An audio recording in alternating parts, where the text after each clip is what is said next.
पूरी दुनिया इंतजार कर रही थी चुनाव नतीजों से पहले कि राजीव जी ने कहा था कि मोदी प्रधानमंत्री नहीं बनेंगे, और लेकिन राजीव जी ने यह भी कहा था कि पूर्ण बहुमत किसी का नहीं आएगा।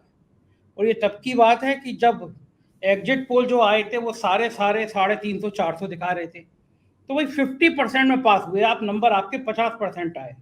आधी आप बात आपकी सच हो गई कि पार्लियामेंट में जो है किसी को बहुमत नहीं मिला, पूर्ण बहुमत किसी अकेली पार्टी को, और 50% खराब हो गई कि मोदी जी आ गए।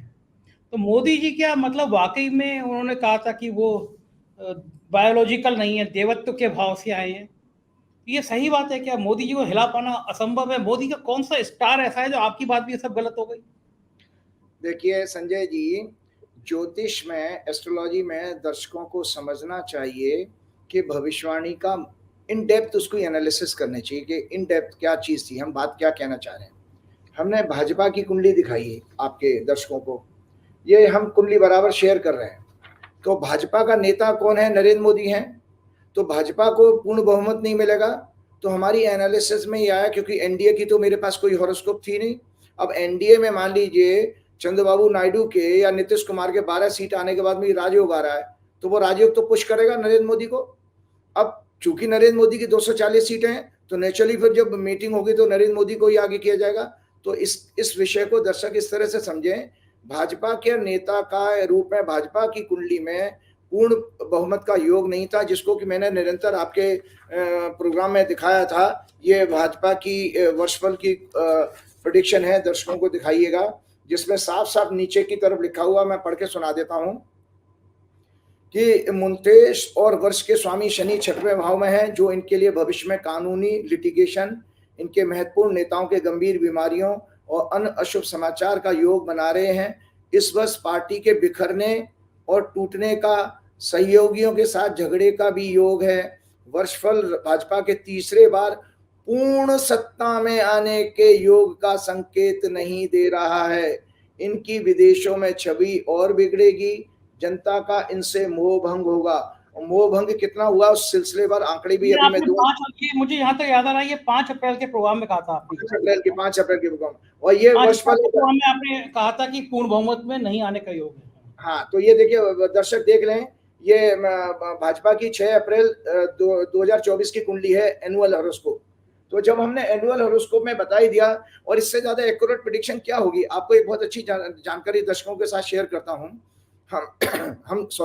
हम जब 2005 में मैंने आचार्य का कोर्स पूरा किया था, तो मेरे साथ क्लास में एक आईपीएस ऑफिसर पढ़ते थे, और वो आईपीएस ऑफिसर इतने वीवीआईपी बने, दर्शक आराम से नाम नहीं लूंगा मैं उनका, आपके जो संजय मिश्रा ईडी के डायरेक्टर थे, इस वाले ईडी डायरेक्टर से पहले संजय मिश्रा, उनसे पहले ईडी के डायरेक्टर वही थे 2019 तक। तो वो ईडी के डायरेक्टर जो थे, उनका मेरे पास फोन आया, और वो इस समय मेरे साथ उन्होंने आचार्य का कोर्स किया था ज्योतिष का, और अभी वो भारतीय विद्या भवन में ज्योतिष पढ़ा भी रहे हैं।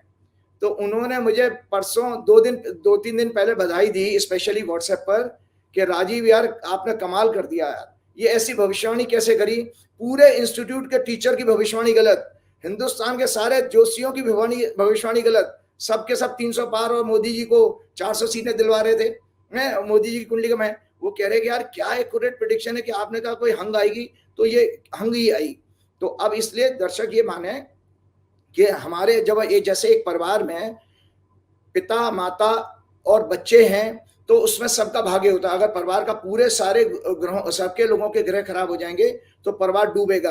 अगर किसी एक के भाई ग्रह अगर अच्छे चल रहे हैं तो परिवार बचा रहेगा। ऐसा ज्योतिष में कर्म सिद्धांत के आधार पर कहा जाता है। जो मैंने कर्म सिद्धांत की आपकी पुस्तक दिखाई थी ना आप लोगों को, ये कर्म सिद्धांत की पुस्तक ये बताती है, हर व्यक्ति जो इस संसार में आया है अपना मुकद्दर, अपनी भाग्य को लेकर के आया है। तो इसमें ये संभावना, क्योंकि मेरे पास नीतीश कुमार की और चंद्रबाबू नायडू की कुंडली नहीं है, न टीडीपी की है, न जनता दल यू की है, तो ये संभव है कि उन दोनों के स्टार्स ऐसे पावरफुल हुए हैं कि जो नरेंद्र मोदी को पुश मिला, और नरेंद्र मोदी आप बीइंग ए लार्जेस्ट पार्टी का लीडर होने के नाते उनको क्या नाम है, सरकार बनाने का निमंत्रण मिला है। एक और चीज मैं आपको बता देता हूँ इसी प्रोग्राम में जाते जाते, कि भाई दर्शक इस चीज को देखें कि नरेंद्र मोदी की सफलता किस तरह की है। जो मेरी भविष्यवाणी है उसको इस रूप में देखिए नरेंद्र मोदी का राजनीतिक कैरियर 2001 में शुरू होता है संजय जी, और उस समय से लेके उन्होंने जितने चुनाव लड़े हैं उनको कभी भी हंग रिजल्ट नहीं आया, उनको हमेशा मेजोरिटी मिली है। तो एक व्यक्ति जिसने वर्टिकल पूरा रॉकेट की तरह चढ़ता चला गया, पहली बार उसको ऐसा धक्का लगा कि आज वो और उनको गठबंधन की राजनीति का अनुभव बिल्कुल नहीं है, क्योंकि उन्होंने कभी देखी नहीं भाई, उनको कभी आया ही नहीं, उनके पास कभी क्या ना इस तरह का मैंडेट मिला ही नहीं उनको। तो उनको ये आगे आने वाले टाइम में उनके व्यवहार के अनुसार बहुत सारी दिक्कतें आएंगी। नरेंद्र मोदी की कुंडली तो मेरे पास है नहीं, और जो है 17 सितंबर 50 की, वो उसको मैं हमेशा ही मैंने मना किया, ये बकवास है कुंडली, क्योंकि उस कुंडली में तो बहुत गंदे गंदे योग है। मैं गंदे योग में पब्लिक को बोल नहीं सकता हूँ कि ऐसा आदमी वुमनाइजर होना चाहिए, औरत स्त्रियों का भोग करने वाला होना चाहिए। तो ये अब वो गलत, आप खुद ही कह रहे हो जन्मपति, इसीलिए वही मैंने कहा, वो मुझे अपील नहीं करती भाई, मैंने तो हर तरह से रिसर्च की है, तो वो मैं मोदी जी हमारे ऐसे दिखते भी नहीं है, तो हमें वो कुंडली चर्चा नहीं करनी चाहिए। तो मैं आपको बता रहा हूँ, नरेंद्र मोदी जी ने जो वर्टिकल राइज देखा 2001 से, पहली बार उनकी जिंदगी में आज 23 वर्ष के बाद ऐसा मौका आया कि जहां पर उनकी सरकार, आज उनको कटोरा लेके खड़ा होना पड़ा। अब दर्शक आप जानते हैं, रामायण का एक प्रसंग सुनाता हूं। जब भरत आए लौट के अपने ननिहाल से, और वो भैया को मनाने के लिए गए जंगल में कि भैया आ जाओ, भैया नहीं माने, क्योंकि उनको अपने कर्तव्य का पालन करना था, और अपनी माता के जो उनके जो वो थे, क्या नाम है आपके, उन्होंने जो वरदान अपने दशरथ से मांगे थे उसको पूरा भी करना था राम जी को। तो राम जी ने क्या दे दिया था? खड़ाऊं दे दी थी। आज की डेट में खड़ाऊं को आप क्या कहोगे? चप्पल कहोगे ना। आज की डेट में खड़ाऊं चप्पल कही जाएंगी। तो भरत ने पूरा शासन जो है 14 वर्ष तक खड़ाऊं अपने सिंहासन पर रख के चला है। भरत तो बराबर वाली कुर्सी पे बैठते थे, सिंहासन जो था राजा का वो खड़ाऊं रखी थी। वही आज नरेंद्र मोदी जी का हो गया कि उनके दोनों तरफ, नरेंद्र मोदी जी की प्रधानमंत्री पद की तरफ एक चप्पल नीतीश कुमार की रखी होगी और एक चप्पल नायडू की रखी होगी। खड़ाऊं कहते हैं जिसको, चप्पल खड़ाऊं एक ही बात है। तो नरेंद्र मोदी जी को जो अभी सत्ता मिली है, वो जब वो सुबह प्रधानमंत्री कार्यालय में आया करेंगे तो दोनों चप्पलों को उनको नमस्कार करना पड़ेगा, नायडू जी की चप्पल को और नीतीश कुमार की। तो ऐसा अपमान नरेंद्र मोदी जी ने आज तक अपने 23 साल के राजनीतिक कैरियर में, उनका पॉलिटिकल केवल 23 वर्ष का है। दर्शकों को जानना चाहिए, उससे पहले वो संघ में रहे हैं, भाजपा में रहे हैं, लेकिन प्योर पॉलिटिक्स में इधर आए हैं। अब दर्शक सुन लें, एक और बहुत चौंकाने वाला आंकड़ा देता हूं। ये 240 सीटों में से एक लगभग 125 सीट जो है, जो भाजपा की आई हैं, वो कांग्रेस बैकग्राउंड के लोग हैं, मतलब एक्स कांग्रेसी हैं। अगर हम 125 सीटों को कम कर दें तो भाजपा की अपनी सीट तो 115 ही रही। अगर नरेंद्र मोदी जी इतने महान हैं, भाजपा और संघ की विचारधारा को आगे ले जाने वाले हैं, तो भाजपा की तो इफेक्टिव सीटें तो 115 ही हैं, बाकी तो भगोड़े हैं उसके अंदर। उसके बाद 1996 के बाद, संजय जी आप रिकॉर्ड बता रहा हूँ, ये सारी चीजें तैयार करके आया हूँ। 1996 में भाजपा की 162 या 161 सीटें थी, उस प्योर भाजपा की। मैं आज खालिस भाजपा की बात कर रहा हूं। तो उस खालिस भाजपा का ये हाल हो गया नरेंद्र मोदी के 10 साल के बाद कि आज वो 115 सीटों पर सिमट गई है। 125 हटा दीजिए, वो भगोड़े हैं। उसके बाद आपको बताऊं, इनके पिछली लोकसभा के 96 सांसद हार गए हैं इस समय। 96 एमपी हारे हैं इस चुनाव में, 20 मंत्री हार गए हैं। इनका वोट शेयर यूपी में 49.6% था, जो घट के 41.4 रह गया है। आपको इन राज्यों के नाम गिना रहा हूं मैं: पश्चिम बंगाल, बिहार, उत्तर प्रदेश, राजस्थान, तमिलनाडु, महाराष्ट्र। इनकी सारी सीटें दर्शक खुद अपने आप होमवर्क करें, जोड़ लें, 275 सीटें होती हैं, 275। और जो परिणाम आए हैं 2004 जून को, उसमें भाजपा को मात्र 80 सीटें मिली हैं। इतनी दुर्गति भाजपा की, 275 में से आपको 80 सीटें मिली हैं। ये इतना बड़ा भूभाग है, इतना बड़ा लैंड एरिया है भारत का, कि आप भाजपा यहां से समाप्त हो गई है। आप बंगाल में जो 18 से घट के नीचे 12 पर आए, शुभेंदु अधिकारी को जूते पड़ रहे हैं, वहां आपस में लड़ाई शुरू हो गई है। बिहार में सुशील मोदी के मरने के बाद आज इनके पास बड़ा नेता नहीं है, तो अगले साल 2 साल में या 1 साल के अंदर भाजपा वहां पे भी खत्म हो जाएगी। उत्तर प्रदेश में मैंने वोट शेयर बता दिया किस तेजी से गिरा है। और उत्तर प्रदेश में एक और खेला क्या किया, मायावती के 16 प्रत्याशियों के जो वोट, टोटल वोट आए हैं, वो भाजपा की विक्ट्री मार्जिन से ज्यादा हैं। इसका अर्थ दर्शक ये समझ लें कि अगर मायावती ने इंडिया अलायंस का साथ दिया होता तो 16 सीटें इंडिया अलायंस की और बढ़ जाती और भाजपा सिमट करके 17 सीटों पर रह जाती। उत्तर प्रदेश में 80 में से 17, ओनली 17 सीटों पर। इसमें 2 सीटें आरएलडी को फायदा हो गया मायावती के कारण और 14 सीटों का फायदा बीजेपी को हुआ है। इसके अलावा महाराष्ट्र में इनकी कैसी दुर्गति हुई है कि कैसे कैसे कांड करके इन्होंने इलेक्टेड गवर्नमेंट को उद्धव ठाकरे के गिराया था, फिर उसके बाद शिवसेना तोड़ दी, फिर एनसीपी तोड़ दी और शासन 2 साल से धोखे का शासन कर रहे हैं। आज महाराष्ट्र की जनता ने इतना इनको दंड दिया है, 9 सीटों पे सिमट गई है भाजपा, ओनली 9, 48 में से 9 तो 9 सीटों पर क्या ये तुमको दंड है। इसीलिए वो फडणवीस को इतना ह्यूमिलेशन लगा, वो इस्तीफा देने की बात करने लगा। अभी आज मैं फडणवीस की भी कुंडली डिस्कस करना चाहूंगा, दर्शकों को बताऊंगा कि इसके जीवन में दोबारा मुख्यमंत्री बनने का कोई योग ही नहीं है। ये सारे कपड़े उतार के पीपल पे 12 साल उल्टा लटक जाए तब भी ये जीवन में कभी चीफ मिनिस्टर नहीं बन पाएगा। तो भाजपा का महाराष्ट्र में कोई नेता नहीं है। गडकरी की मैंने कुंडली आपको पहले ही बता दी थी कि गडकरी की कुंडली में राजयोग नहीं है, इसलिए गडकरी प्रधानमंत्री नहीं बन सकते। पिछले प्रोग्राम में मैंने कहा था संजय जी। तो महाराष्ट्र में गडकरी के बाद एकमात्र नेता था कोई भाजपा का तो फडणवीस था। फडणवीस के गृह योग और फडणवीस का लोकसभा में प्रदर्शन भाजपा का सत्यानाश करने जा रहा है महाराष्ट्र के अंदर भी। और राजस्थान में भी किस तरह से तेजी से देखो, उनकी 25 में से उन्होंने 11 सीटें हारी हैं शायद, जहां तक मेरा अनुमान है। तमिलनाडु में इनको जो है भी आपको पता ही है। तो जब मैं ये देख रहा हूं कि इतना खराब परफॉर्मेंस 1996 के बाद प्योर भाजपा के 115 सांसद या 120 सांसद आए हैं, तो उसको भैया आप ये नहीं मानोगे कि नरेंद्र मोदी जी के लिए इससे बड़ा जीवन में अपमानजनक जो हार नहीं हो सकती है। ये आपको तो जब मुझे तो ये लग रहा था कि मैं किसी ज्योतिषी से नहीं, किसी विपक्ष के नेता से बात कर रहा हूँ। भारतीय जनता पार्टी से इतने गुस्से में क्यों रहते हो आप?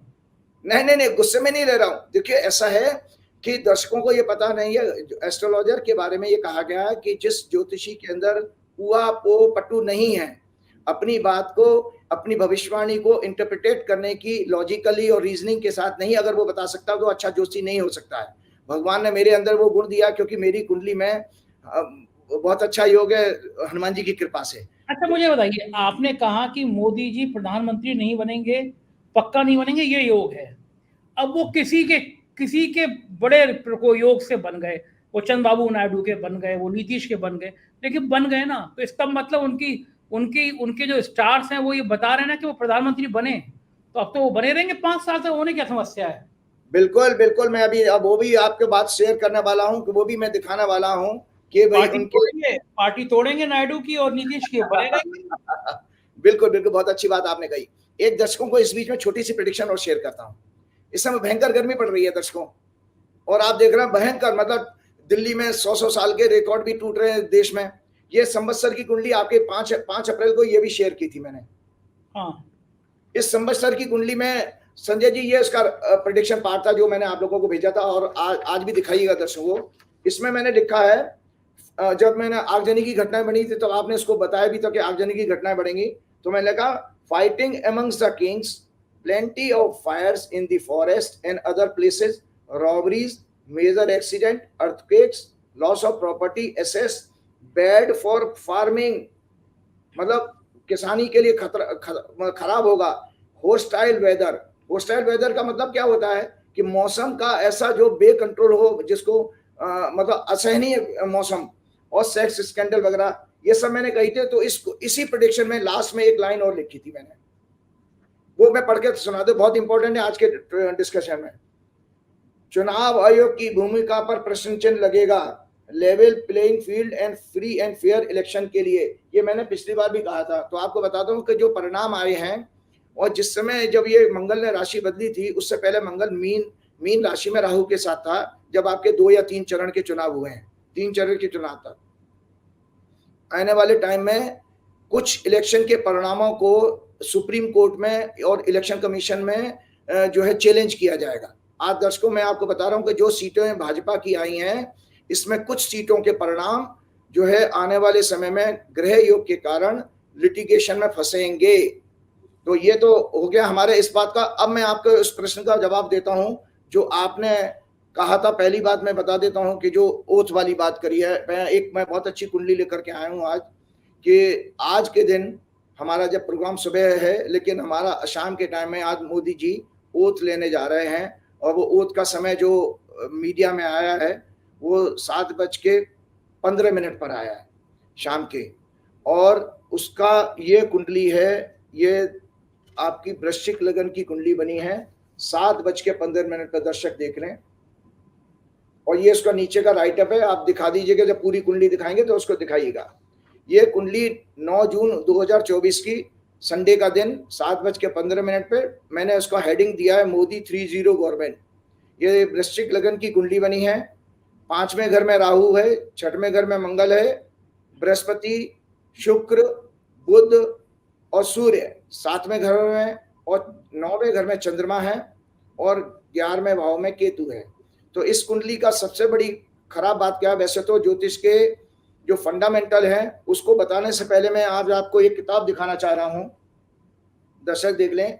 ये मुहूर्त चिंतामणि है, मुहूर्त चिंतामणि। ये किताब वो किताब है जिसमें राजा के राज्याभिषेक के सिद्धांत दिए हुए हैं, प्रिंसिपल, क्या क्या नियम का पालन होना चाहिए जब राजा कहीं किसी भी देश में, आज की डेट में प्रधानमंत्री होता है, वो ओथ लेता है, तो उसके फंडामेंटल प्रिंसिपल दिए हुए हैं। तो कल का प्रिंसिपल इस पुस्तक के अनुसार मोदी जी का जो कल का शपथ ग्रहण है वो अशुभ काल में हो रहा है, अशुभ काल में हो रहा है, क्योंकि इसका ये मेरे सिद्धांत मैंने नोट किए हुए हैं इसी पुस्तक से।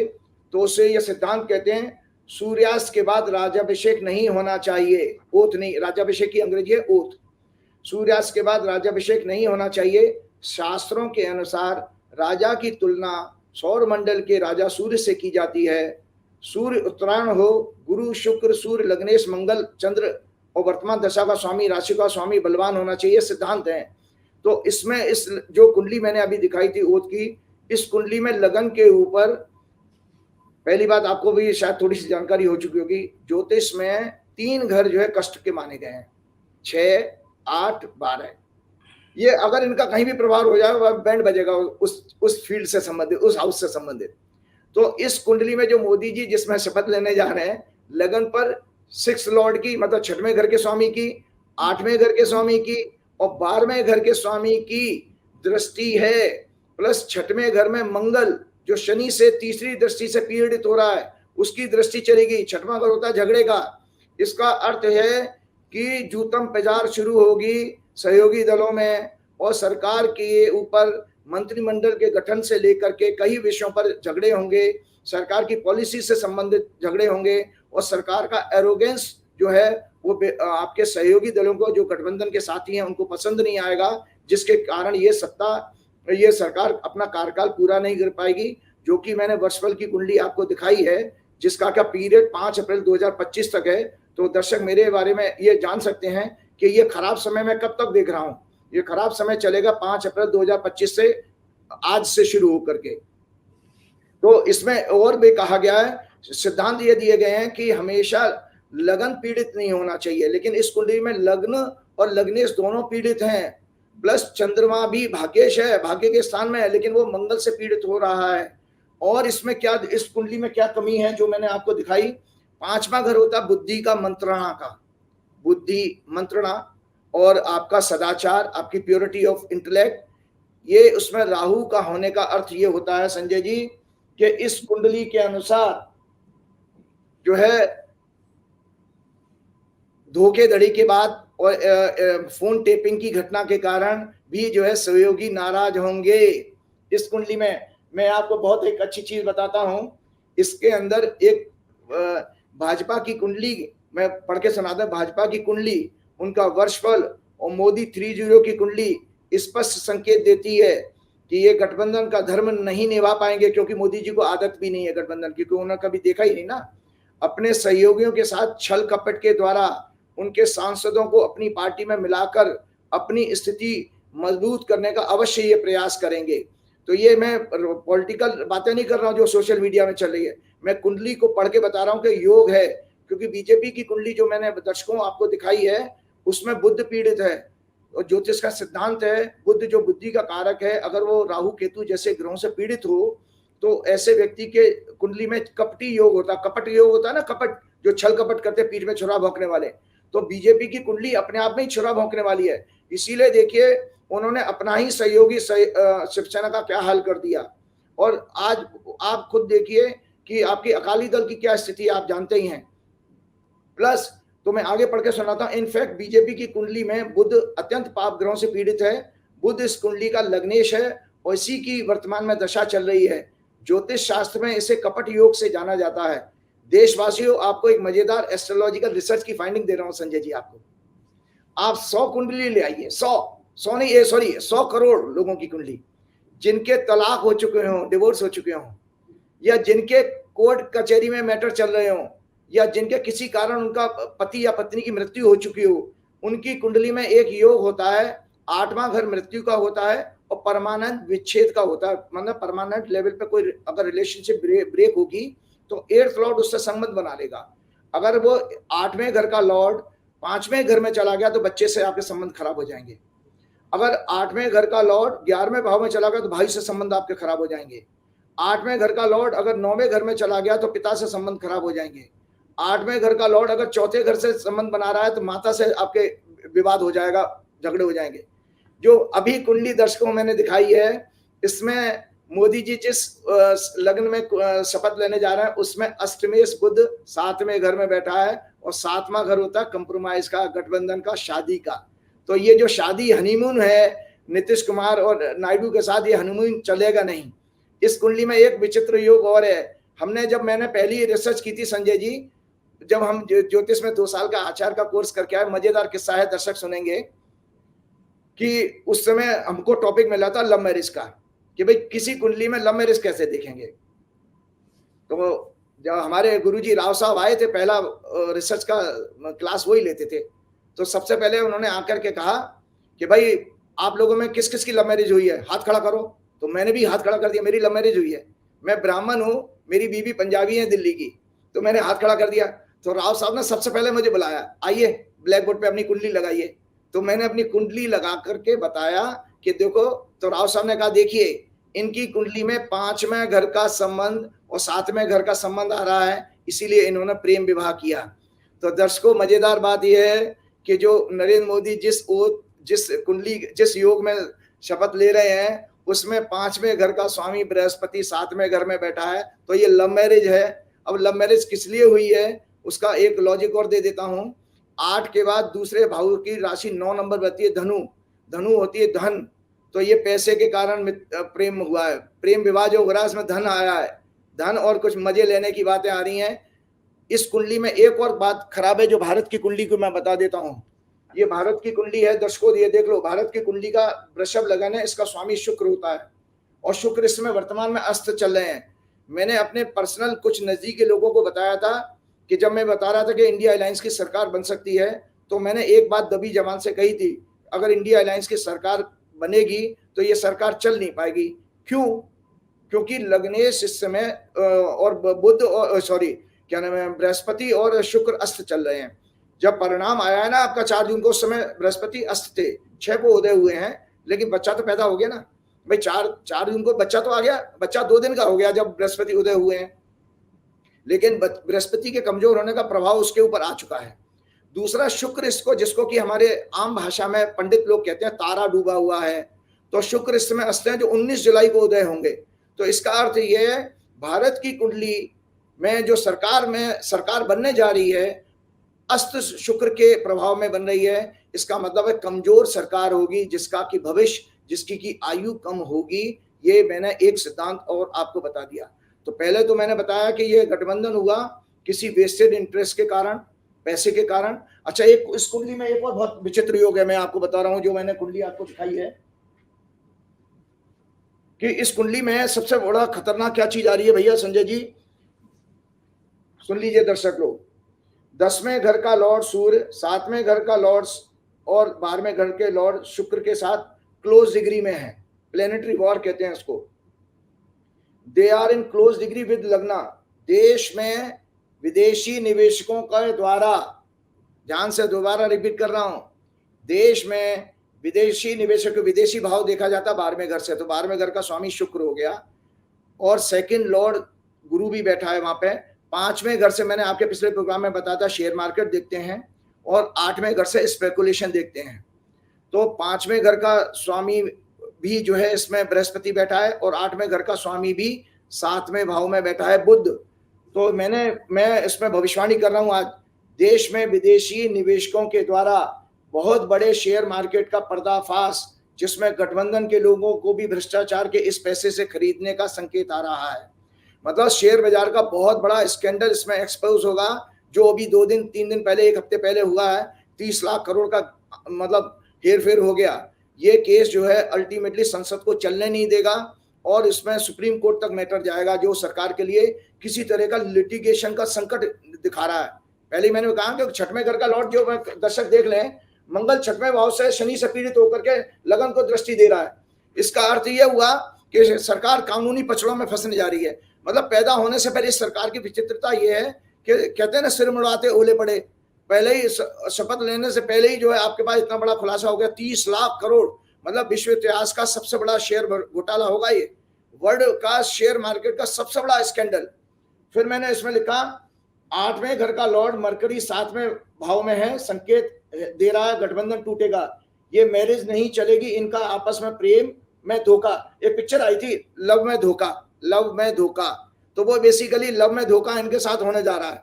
और मैंने इसलिए भी कहा था कि जो हमने 3 साल, संजय जी, हमने 3 साल मैरिटल डिस्कॉर्ड पर रिसर्च की है, कैसे कुंडली में देखा जाए कि विवाह कब चलेगा, विवाह कब टूटेगा, और क्या कारण से विवाह टूट जाते हैं, कोर्ट कचहरी में जाते हैं। और एक दर्शकों को जानकारी बता देता हूँ, ऐसा हनुमान जी के आशीर्वाद से कह रहा हूं, मैं कोई घमंड से नहीं कह रहा हूं, विश्व में, दुनिया में मेरे अलावा, मेरे गुरुजी के अलावा कोई भी ज्योतिष में विवाह के लिए कुंडली इतनी अच्छी नहीं मिला सकता।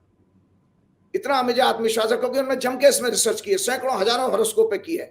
मतलब या तो मेरे गुरुजी कर सकते हैं मैचिंग, जिसको मैच मेकिंग कहते हैं ना, हॉरोस्कोप में कुंडली मिलान, कोई नहीं कर सकता। तो इसलिए मेरा कॉन्फिडेंस इतना, में मुझे मिनट में कुंडली देख के पता लग जाता है विवाह किस कारण टूट रहा है। अच्छा बताइए, मुझे बताइए, इनके शोध लेने के बाद सब बुरी बुरी चीजें हैं, कोई अच्छा भी है नहीं है इनकी? कोई ग्रह, कोई ठीक, एकाध ग्रह तो ठीक हो गए, सारे खराब है इनके? नहीं, बहुत अच्छी बात आपने कही। एक और जानकारी बता देता हूं, दर्शकों को शेयर करता हूं। 3-4 दिन पहले से मेरी बात, मैंने आपको पहले कहा था, संघ के लोग, भाजपा के लोग मेरे संपर्क में हैं, वो चाहते थे कि संघ में जबरदस्ती। आपने मुरली मनोहर जोशी का नाम ले दिया, मोदी जी उनके घर पहुंच गए। हाँ, वो तो आशीर्वाद लेना, इसीलिए पहुंच गए, डर के मारे कि जोशी जी नाराज ना हो जाए। जोशी जी किसी से डरते नहीं है। और सुनिए कि संघ में जबरदस्त घमासान हुआ है, ये मेरे पास पक्की रिपोर्ट है। और इसमें 3-4 लोगों ने, जो मोदी जी ने जिनको पैसे से खरीद रखा है, वो एक तो कोई दक्षिण भारत के हैं, मैं नाम नहीं लूंगा किसी के, सो 2-3 लोगों ने इनके लिए बैटिंग की। इनकी कुर्सी ऑलमोस्ट चली गई थी, फिर बाद में इस बात पर रजामंदी हुई है कि इनको 1 साल मौका दिया जाए, 75 के हो जाएंगे तो उनको हम पिछवाड़े पे लात मार के भगा देंगे। तो ये तैयारी हुई, संघ में इस बात की रजामंदी हुई है कि 1 साल बाद हम इनको thank you very much, thank you Tata कर दें, thank you very much Tata कर देंगे।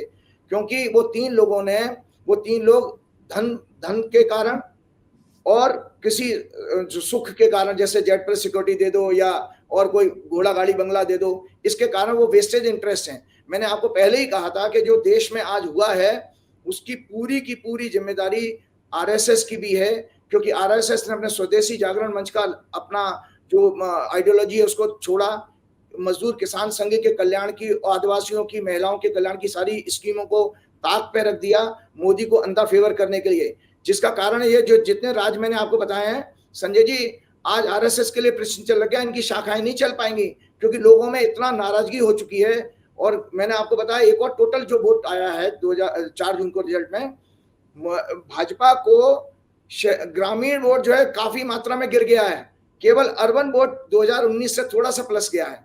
इसका मतलब अर्बन लोग जो मिडिल क्लास होते हैं वो अभी भी अंधभक्ति में लगे पड़े हैं। अन्यथा भाजपा का गांव और गरीबों में मोह भंग हो चुका है, जो कि मैंने अपनी वर्षफल की कुंडली दिखाई थी, मैंने उसमें लास्ट में लाइन लिखी है, जनता का मोह भंग होगा, तो उनका मोह भंग हो चुका है। तो ये एक कुंडली और मैं आज चर्चा करने जा रहा हूं दर्शकों, ये है भैया देवेंद्र फडणवीस की कुंडली। दर्शक देख ले, देवेंद्र फडणवीस की ये कुंडली है। खाली खाली है, फिर को लाइन खींची नहीं है आपने, एक लाइन खींची है। हाँ, तो वो दिखा दिया मैंने, वो लाइन खींचे, दशा इनकी ऐसी चल रही है। फडणवीस का जन्म 22 जुलाई 1970 को हुआ था, बुधवार का दिन था, 6:09, नागपुर का जन्म है। कर्क लगन की कुंडली है, लगन में सूर्य, मंगल और बुध है। वाणी के घर में द्वितीय भाव में केतु और शुक्र हैं, और 8वें घर में चंद्रमा और राहु हैं। चौथे घर में बृहस्पति हैं, और 10वें घर में नीच का शनि है। दुर्भाग्य यह है इस व्यक्ति की 8वें घर से संबंधित केतु की दशा चल रही है। केतु में चंद्र चल रहा है जो 8वें भाव से संबंध बना रहा है। इसीलिए इस व्यक्ति को इतना अपमान हुआ कि ये मात्र भाजपा का इसने पूरा सुपड़ा साफ करा दिया महाराष्ट्र के इस इलेक्शन में। और यह महाराष्ट्र का जो राज्य का चुनाव होगा, इसमें रही सही लुटिया जो है महाराष्ट्र में ये डुबा देगा, क्योंकि इसके खुद के ग्रह बहुत अच्छे नहीं है। और केतु की दशा के बाद, इसके बाद मैं आपको बताऊं, केतु की दशा इनकी देवेंद्र फडणवीस की 2029 तक चलेगी। तो 2029 तक देवेंद्र फडणवीस की कुंडली में, और आपको बताऊं केतु के बाद में इनकी केतु चंद्र के बाद केतु मंगल की दशा आएगी, जो सदाष्टक योग बना रहे हैं। 6-8 की एक्सेस है, सबसे खराब एक्सेस मानी जाती है। इसका अर्थ ये हुआ कि देवेंद्र फडणवीस का राजनीतिक कैरियर का अंत होने जा रहा है। तो भाजपा के पास नितिन गडकरी के अलावा अब देवेंद्र फडणवीस ही एकमात्र ऐसे बड़े नेता थे महाराष्ट्र में जो इनके लिए अब फ्यूचर इनका बिल्कुल खतरे में है। मैं आपको बताता हूं कि देखिए, दरअसल ये सब क्यों हुआ है, एक चीज हमें दरअसल एक और बहुत चौंकाने वाली बात बताता हूँ। गीता में भगवान ने पिछले प्रोग्राम में गीता में बताया, गीता का श्लोक मैंने बताया था कि भगवान कहते हैं काम, क्रोध, लोभ, हे अर्जुन, ये मनुष्य के सबसे बड़े शत्रु हैं, ये नरक के द्वार हैं जो तुम्हारा पतन कराते हैं। आज 3-4 नाम मैं लेने जा रहा हूं कि उनका पतन कैसे हुआ। दर्शक इसको ध्यान से सुने। 2010 से जब नरेंद्र मोदी जी सत्ता में आए तो उन्होंने जितने अपराध किए, संसद नहीं चलने दी, चोर दरवाजे से ऑर्डिनेंस ला करके राज्यसभा से इधर उधर से मेजोरिटी मैनेज करके उन्होंने बिल पास कराए हैं। तो उनके उस कुकर्म में, उनके मोदी जी के उस कुकर्म में 3-4 लोगों ने हमेशा साथ दिया 10 साल से। वो एक थे पहले नवीन पटनायक बीजू जनता दल के, दूसरे थे जगन रेड्डी, मायावती ने भी दिया है कभी कभी, और आपके केसीआर। आप देखिए गीता में भगवान कहते हैं किस तरह मोदी के 10 सालों में देश की जनता के साथ अन्याय करने में, अनेक ऑर्डिनेंस लाने में, चोर दरवाजे से जिन नेताओं ने साथ दिया, मायावती, नवीन पटनायक, जगन रेड्डी, केसीआर, आज काल ने उनको कैसा दंड दिया कि उनका राजनीतिक वजूद ही खत्म हो गया। मायावती की 0 सीटें, केसीआर की 0 सीटें, नवीन पटनायक के हाथ से उनकी 24 साल पुरानी सत्ता चली गई, और जगन रेड्डी भी सड़क पे आ गए, भिखारी बन गए। तो ये सब चीजें किस लिए हुए हैं?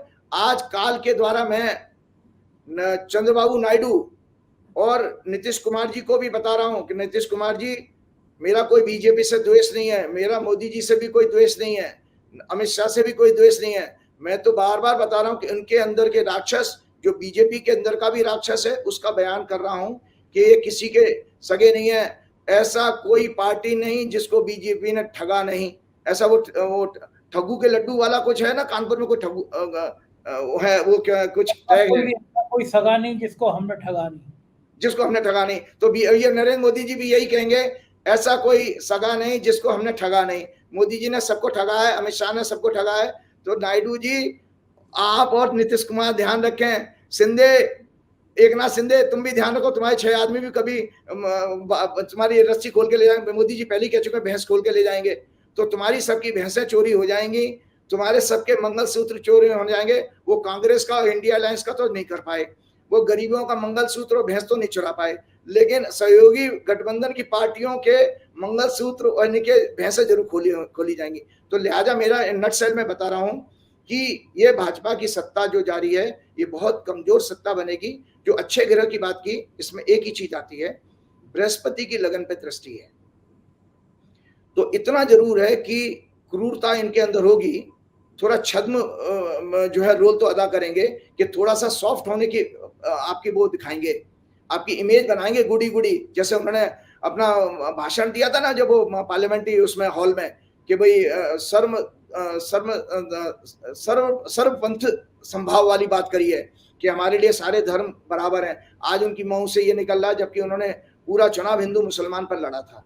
तो खैर, मैं चलते चलते आपको बता रहा हूं कि मोदी जी की जो हार का कारण है, देखिए हार इसलिए है, आप ये मत मानिए वो प्रधानमंत्री पद उनको मिल रहा है, लेकिन किस कंडीशन में प्रधानमंत्री पद मिला है कि जिस व्यक्ति ने 2001 से कभी गठबंधन किया ना हो, आज उसको दो साथियों को साथ ऐसे ले, और देख भी रहे हैं मंच पे, आप देखे थे उन्हें राजनाथ और अमित शाह को एक तरफ बैठा रखा था, गडकरी बाद में जमाइयां ले रहे थे सामने, और उनके सगे कौन बने हुए थे, गलवैया किसके साथ डाल रहे थे, नीतीश के साथ, मुंह फाड़ फाड़ के हंस रहे थे मोदी जी और चंद्रबाबू नायडू के साथ, क्योंकि उनको पता कि इनकी वजह से तो उनको ऑक्सीजन आई है। ऑक्सीजन के 2 सिलेंडर हैं इनके, ये जो है मोदी जी के, नायडू और नीतीश कुमार।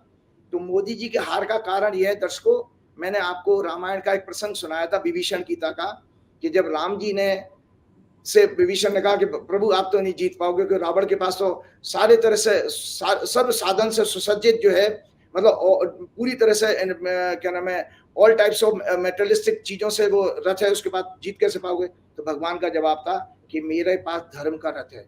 तो आपको मैं बताऊं, किसी कोई पॉलिटिकल पार्टी नहीं जीती है इस चुनाव में, इस चुनाव में जनता जीती है, और जनता ने अपना मतादेश इतना बढ़िया दिया है कि बार बार मैं जनता को प्रणाम करता हूं कि आपने बहुत अच्छा काम किया, इस देश में लोकतंत्र के अंदर हमारी विश्वास को बढ़ा दिया। हालांकि इसमें चुनाव आयोग अभी भी दोषी है, जो उसको भगवान दंड देगा। तो वो रथ बता देता हूं, क्योंकि मोदी जी के पास वो रथ नहीं था, इसलिए मोदी जी का इतनी बुरी इसमें हार हुई है कि मोदी जी खुद जो है अपनी सीट को, मैंने क्या कहा था आपको याद होगा, मैंने आपके प्रोग्राम में कहा था कि मोदी जी को चुनाव में परेशानी आने वाली है। मोदी जी 3 राउंड तक जो है, मैंने आपके प्रोग्राम में ये बात कही थी, तो अब आपने कहा था यार मोदी जी तो जीत के जाना चाहिए, संसद में बोलने चाहिए, आप मोदी जी से इतना नाराज क्यों रहते हो। आज सोचिए मोदी जी जैसा व्यक्ति जो हजारों करोड़ रुपए 10-15 बरस से खर्च कर रहा है ब्रांडिंग के लिए, पूरे संसार में इतना महंगा कैंपेन कोई नहीं चलाता अपने व्यक्ति को महिमा मंडन के लिए जितना मोदी चलाते हैं। आज वो मोदी जी चुनाव के राउंड में 3 राउंड में पीछे चल रहे थे, और उसके बाद एक एवरेज, बिलो एवरेज मार्जिन से जीते हैं। प्रधानमंत्री पद पर बैठा व्यक्ति अगर वो आपको 1,52,000 से जीते तो ये उसके लिए शर्मनाक है, क्योंकि इनसे ज्यादा अच्छे तो शिवराज सिंह चौहान जो 8 लाख से ऊपर जीते हैं। तो आप, और ये राहुल गांधी के लिए मजाक उड़ा रहे थे कि राहुल की आयु से कम सीटें आएंगी कांग्रेस की। देखिए भाजपा नीचे गिरी है, उसमें भी राहुल, कम से कम राहुल इतना ऑडिटरी पावर उसकी अच्छी नहीं है। मैं अगर राहुल की जगह होता, मैंने कहा मोदी क्या बात करता है, तू 125 आदमी तो हमारे लिए बैठा है, तू अपना है क्या, तेरी औकात क्या है। मैं बोल सकता था, मैं सदन में खड़ा होकर बोलता, इसी रफ अंदाज में बोलता। मैं कभी किसी से डरने वाला नहीं, सत्य को कहना आना चाहिए। राहुल के अंदर वो अभी वो पावर नहीं है। क्यों? क्योंकि आप सच को बोलिए, क्योंकि वो आपका मजाक उड़ा रहा था। वो ये कह रहा था 240, अरे भाई ये देखो कि तुम जो है 303 से नीचे गिरे, तुम तो शुरुआत से 400 पार का नारा लगा रहे थे, तुम तो कह रहे थे मोदी की गारंटी। कहां गई मोदी की गारंटी? मोदी की गारंटी नाली में फेंक दी जनता ने उठा करके। मोदी के गारंटी के पर्चे उठाकर लोगों ने टॉयलेट में डाल दिए हैं, टॉयलेट पेपर की तरह यूज किए गए हैं, और मोदी के 400 पार का नारे की हवा निकाल दी कि मोदी आज जो है 240 पे आ गए, और मोदी की ऐसी हवा निकाली। और कांग्रेस का मजाक उड़ा रहे थे। कांग्रेस का बताना सक्सेस रेट क्या है, 52 से कहां पहुंचे, 100 क्रॉस कर गए हैं। वो पप्पू यादव ने ज्वाइन कर लिया ना साहब, तो उनकी 100 हो गई महाराष्ट्र के अंदर। तो अगर 52 सीटों से अगर 100 को करेंगे, मोर देन 80% सक्सेस है कांग्रेस की। तो इस पूरे चुनाव में अगर सबसे बड़ी सक्सेस मिली है किसी को, ममता बनर्जी, अखिलेश यादव, महाअगाड़ी गठबंधन और कांग्रेस को मिली है। भाजपा तो नीचे गई है बाबूजी। वो इसलिए गई है कि मोदी के पास अधर्म का रथ था, झूठ फरेब, ईडी, सीबीआई, इलेक्शन कमीशन, इनके इन चोरों का आप साथ लेकर के, और गोदी मीडिया, इनका साथ लेकर के आपने जो है सरकार अपनी चलाई है। आज इतना खराब लग रहा था, योगेंद्र यादव का एक मैं इंटरव्यू सुन रहा था, वो ये कह रहा था काश गोदी मीडिया ने अगर ईमानदारी से देश का साथ दिया होता तो मोदी की सीट 180 से ज्यादा नहीं आ सकती थी। ये योगेंद्र यादव का आकलन था। तो मैं इसीलिए बताता हूँ कि विभीषण, भगवान ने कहा था कि जो धर्म का रथ होता है, शौर्य और धैर्य, इसके 2 चक्र होते हैं। चक्र मतलब पहिए। शौर्य कहते हैं बाहरी शक्तियों की चुनौती का सामना करने की शक्ति, और धैर्य कहते हैं जो आंतरिक बल और आंतरिक शक्ति होते हैं, उसको धैर्य कहते हैं। सत्य और शील इस रथ की ध्वजा और पताका है। बल, विवेक, संयम और परोपकार इसके अश्व हैं, घोड़े हैं। कृपा, क्षमा और समता इस रथ की लगाम है। इनमें से एक भी चीज नरेंद्र मोदी के रथ में नहीं थी।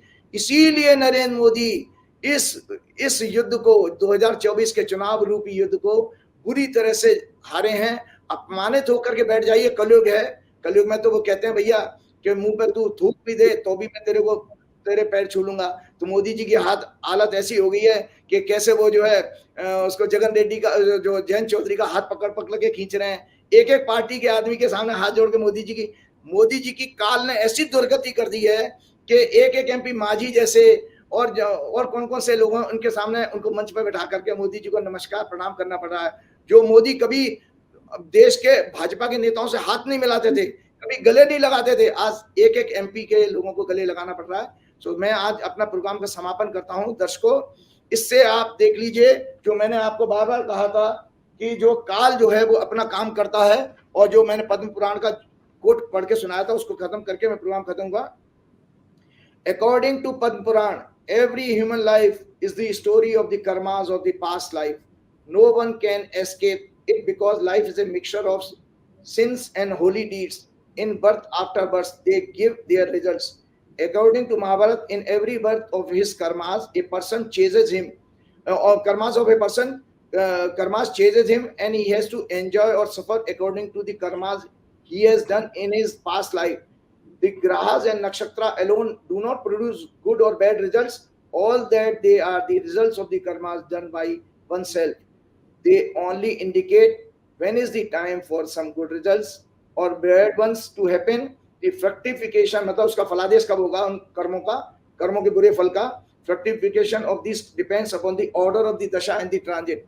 तो दर्शकों, मैंने आज बताया कि बीजेपी और ऑर्डर ऑफ दशा मतलब वो काल कब आएगा, तो मैंने आज बता दिया काल ऑलरेडी आ चुका है। जो 6 अप्रैल 2024 से जो काल शुरू हुआ था, जिसको वर्षफल कहते हैं, वो प्लस नरेंद्र मोदी जी की ओथ की जो कुंडली है, ये दोनों चीजें बता रही है। जो मैंने पद्म पुराण का कोट पढ़ा था कि आपके अपने बुरे फलों का फल आपको भोगना ही पड़ेगा। 2001 से उन्होंने जो सफलता हासिल की और किस किस के साथ धोखा करके की, वो आज सब उनके सामने आएगी। कैसे हिरेन पांड्या का मर्डर हुआ, कैसे गोधरा कांड हुआ, कैसे आपका पुलवामा हुआ, ये सारे विषय काल की मेमोरी में है, तो वो आपके सामने जरूर आएंगे।